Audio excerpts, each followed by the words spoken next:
I feel strange amongst strangers. We're all here for the same thing, all taking the same photos, all buying the same postcards. The tourists are a constant, as are the selfies and the eponymous selfie stick. No matter if I'm in Japan or America or Europe, the crowd remains the same. Copy, paste. Everyone trying to get a picture that excludes the hundreds of people also trying to get a picture. As I moved from tourist destination to tourist destination, I began to look not so much at the monument as I did the people around me. The German family at the Hoover Dam, the Spanish co-eds at Liberty Island, the French newlyweds at the Grand Canyon. It felt hypocritical to ask why they chose these specifically American destinations to travel to, as I had also chosen to come here. It became a sickening pleasure to imagine the lives of these people and our meeting at these crossroads of national and apparently international interest. I walked among them, hoping to be asked to photograph couples in group photos, especially as I was so innocuous with my own old camera. Unfortunately, or perhaps fortunately, the selfie stick has taken the place of the imposition on strangers to capture photo album moments.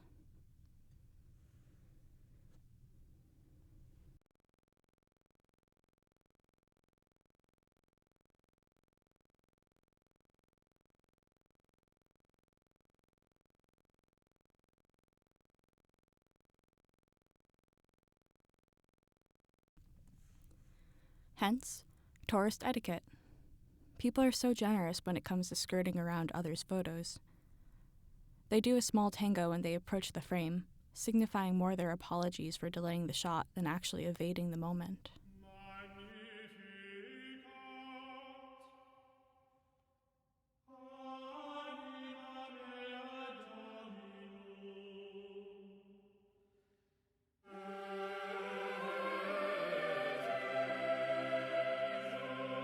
This desert used to be ocean.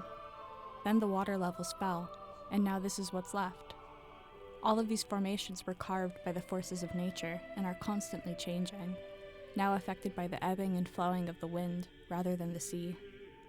One day, the whole earth will be flat, smoothed by the constant winds until all is returned to dust.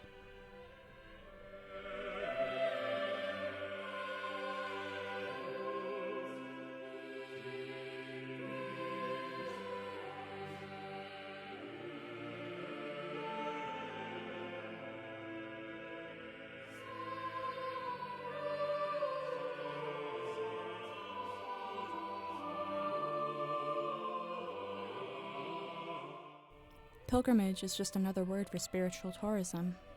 I only enter churches under the pretense of being foreign to it. I could never visit a mosque or a synagogue with the same impunity.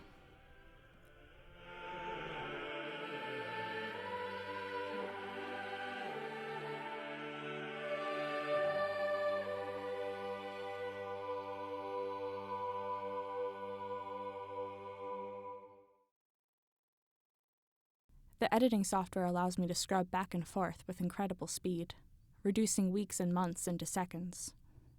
It's how time feels. Time compresses and expands at my inconvenience, and has now come into my hands in the form of celluloid strips, compressing vast distances into 4 simple steps.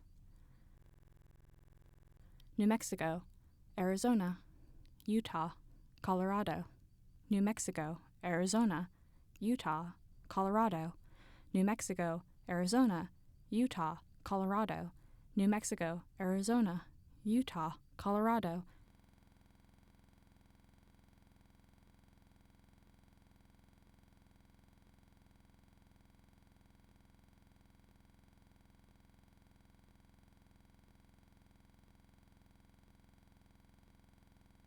The stereoscope is an early precursor of cinema.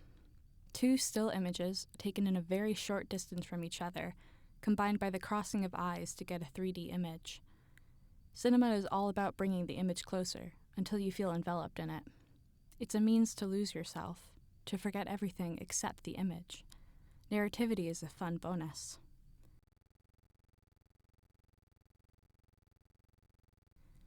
Do I tell the truth? Do I stretch it just a bit? Or should I start a new story completely?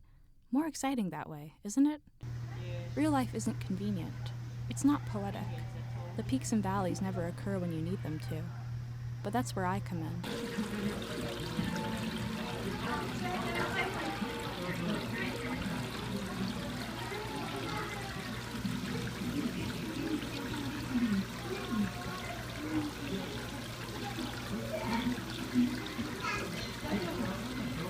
One minute we're in the sand dunes of New Mexico, the next in a train station in Tokyo.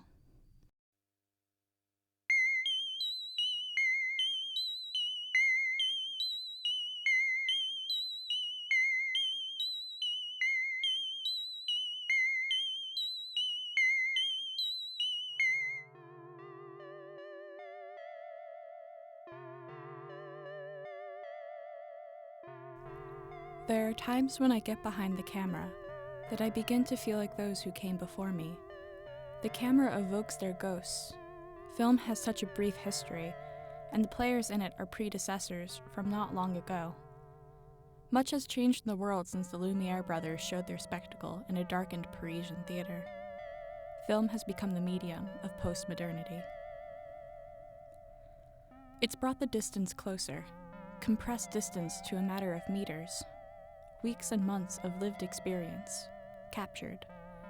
Thousands of individual images, categorized and compartmentalized, each with their tidy timestamps. I'll admit, I was inspired by certain films. I'm not ashamed of it. There are some direct references.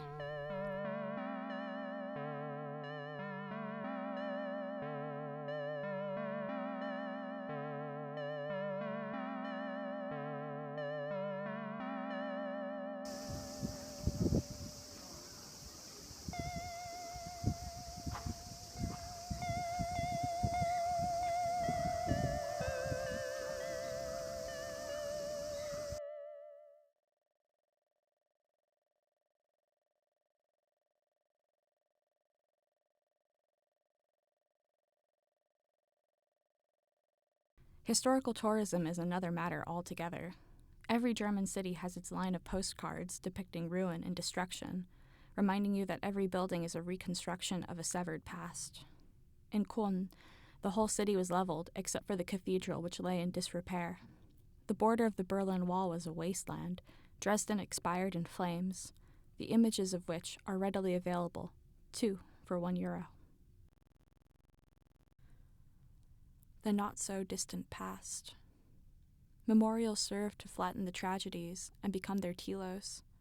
The monument says that the past is past and does not shine a light on the present, nor does the present reflect its shadow on the past. What's done is done, and we're better for it. Berlin celebrates its history of border drawings. Checkpoint Charlie, an American border control gate, is now manned by German actors who don aviator sunglasses and American uniforms, and for a couple of euros will stamp your passport and grant access to the East. One day, I forgot to bring my camera and happened to visit a former penal colony in the middle of Sydney Harbor. Now it's a luxury camping site used by some of the most affluent private schools in New South Wales, but you can still see the yard where they would string up prisoners on hooks as part of the punishment that was so contemporary in those days.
Walking through this library, I failed to see the ghosts which passed me by. They faded into the quiet of the reading rooms and cowered in the gaps between the shelves. I caught a glimpse of a specter, Walter Benjamin writing from his chair in this self-same spot. And later, the glassed-in spot facing my seat at the Staatsbibliothek, charmed circle and violate, virgin terrain for the souls of figures I conjured.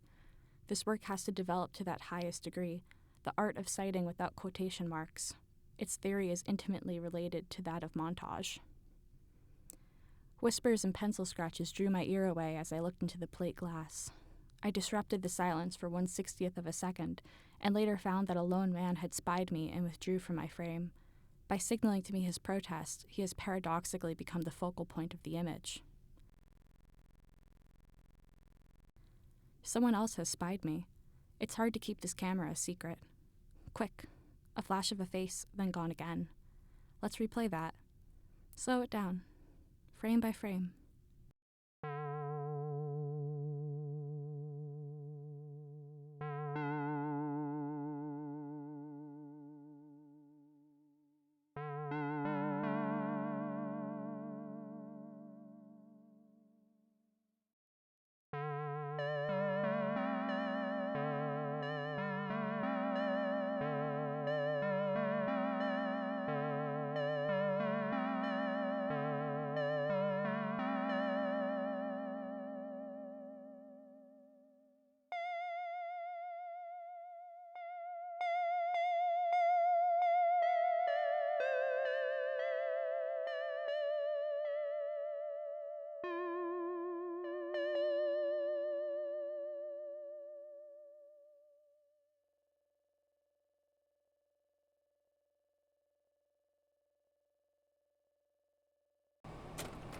Hand gestures replace language. It's a game of charades to ask for a cup of coffee, or order off a menu, or inquire, where can I catch the train to Fukuoka? The answer is often given in a coded language, with a few of the words which each of us share, and fingers pointed and pointing.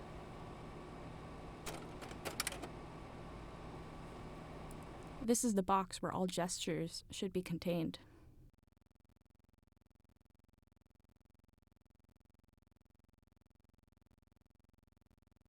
One, two, three. A part of a whole. Everything. Large, medium, small. That.